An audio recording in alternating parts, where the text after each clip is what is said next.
नमस्कार, आपका फिर स्वागत है हमारे चैनल बीबीवी टीवी पर और मैं हूं आपके साथ ईशा गर्ग। बिहार में इस साल के अंत में चुनाव होने हैं।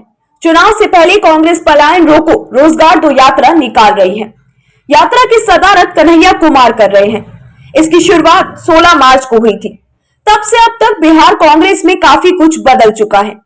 कहा जा रहा है कि ये बदलाव राहुल गांधी के इशारे पर हुए हैं, जो इस पद यात्रा का हिस्सा बनने साल में तीसरी बार बिहार आए हैं।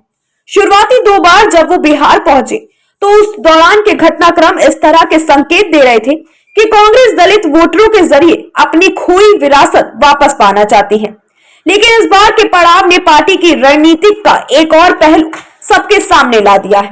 पहले महीने कांग्रेस ने राजेश कुमार को अध्यक्ष बनाया, जो कि दलित समुदाय से आते हैं। उनके जरिए कांग्रेस दलित वोटों में अपना पैठ बनाना चाहती है। इसको बिहार के दलित समीकरण और उसमें राजेश कुमार की जाति की स्थिति समझने से और स्पष्ट होगा। दलितों में पासवान का झुकाव लोजपा यानी चिराग पासवान की तरफ है। पासवान वोटर्स की संख्या बिहार में 5% के आसपास है, जबकि मुसहर जाति की आबादी लगभग 3% है। पासवान के बाद राज्य में सबसे बड़ी दलित आबादी रविदास जाति की है। इसकी संख्या भी 5% के आसपास है। राजेश कुमार इसी जाति से आते हैं। इस जाति का कोई सर्वमान्य नेता नहीं है। बीजेपी ने जनक राम, राजद में शिवचंद्र राम और जेडीयू के आलोक सुमन बड़े कद के नेता हैं, लेकिन इनकी पहचान पैन बिहार पहचान नहीं है।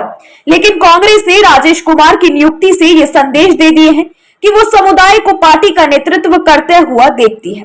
लेकिन पार्टी के लिए राह इतनी आसान भी नहीं है, क्योंकि कुछ खास पॉकेट्स में रविदास समुदाय लेफ्ट को भी वोट करना क्योंकि कुछ खास पॉकेट्स में रविदास समुदाय लेफ्ट को भी वोट करता रहा है। लेकिन लोकसभा चुनाव में बिहार की सासाराम सीट से पार्टी को एक संकेत मिला। रविदास बहुल इस सीट पर कांग्रेस और बीजेपी के रविदास नेताओं में टक्कर थी, जिसमें बाजी कांग्रेस के मनोज कुमार के हाथ आई। इसके अलावा कांग्रेस की नजर पासी वोट बैंक पर भी है। जेडीयू के अशोक चौधरी और राजद के उदय नारायण चौधरी इस समुदाय से हैं। साल की शुरुआत में राहुल गांधी जगलाल चौधरी की जयंती मनाने बिहार आए थे। जगलाल चौधरी इसी समुदाय से आते हैं। इस जाति की संख्या बिहार में 1% है। अब बिहार में कांग्रेस के जातीय समीकरण को समझ लीजिए। जब राज्य में पार्टी मजबूत स्थिति में हुआ करती थी, कांग्रेस दलित स्वर्ण और मुस्लिम गठजोड़ों के जरिए 1990 तक राज्य की सत्ता में रही। शुरुआत में तो ओबीसी तबका भी उनके साथ था, लेकिन सोशलिस्ट राजनीति के उभार और हिस्सेदारी में उपेक्षा के चलते कांग्रेस से दूर हो गया। इस समीकरण के टूटने की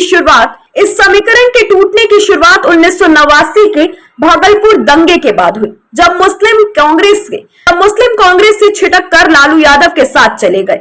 फिर मंडल के बाद के दौर में कांग्रेस जब लालू यादव से जुड़ी तो स्वर्ण वोटर्स बीजेपी की ओर चले गए। इसके अलावा दलितों में भी नए नेतृत्व का उभार हुआ, जिसमें रामविलास पासवान का नाम सबसे उल्लेखनीय है। कांग्रेस एक बार फिर अपने पुराने समीकरण को जीवित करने की फिराक में है। राहुल गांधी दलितों में उन जातियों का फोकस कर रहे हैं जिनका स्वतंत्र नेतृत्व विकसित नहीं हो पाया है। राजद के साथ रहते मुस्लिम वोटर्स के समर्थन को लेकर कांग्रेस नेतृत्व आश्वस्त है। अब बचे स्वर्ण वोटर्स जो मंडल की राजनीति के बाद बीजेपी की ओर मूव कर गए हैं। स्वर्णों में भूमिहार लंबे समय तक कांग्रेस के विश्वसनीय वोटर रहे हैं। स्वर्णों में भूमिहार लंबे समय से कांग्रेस के विश्वसनीय वोटर्स रहे हैं। पार्टी के पहले सीएम श्री कृष्ण सिन्हा इसी जाति से थे। उनके बाद के सालों में भी महेश प्रसाद सिन्हा, राम जतन। आपको बता दें कि बेगूसराय का रण कन्हैया के लिए नया नहीं है। साल 2019 में वो यहां से लोकसभा चुनाव लड़ चुके हैं। उस चुनाव में कन्हैया को गिरिराज सिंह से हार का सामना करना पड़ा था। हालांकि उस चुनाव में कन्हैया को राजद का सपोर्ट नहीं मिल सका और उस समय उन्होंने सीपीआई के टिकट पर चुनाव लड़ा था। कांग्रेस अपने पुराने जनाधार को बैक कर रही है, जहां अपर कास्ट, दलित और मुस्लिम वोटर्स पार्टी के साथ थे। लेकिन इस बार राहुल गांधी ने इसमें एक महत्वपूर्ण बदलाव किया है, जिसकी ओर पुष्पेंद्र इराशा करते हैं। इस समीकरण में अपर कास्ट का वर्चस्व होता था और दलित वोटर सपोर्टिव भूमिका में रहते थे। भोला पासवान शास्त्री के जरिए एक बार अपने नेतृत्व सौंपा गया, लेकिन वो संकेतिक ज्यादा था। इस बार राहुल गांधी ने सचेत रूप से इसका ध्यान रखा है कि अपर कास्ट की भूमिका हो, लेकिन ये भूमिका सपोर्टिव ही रहे, ताकि पार्टी पर अपर कास्ट की पार्टी होने का ठप्पा ना लगे।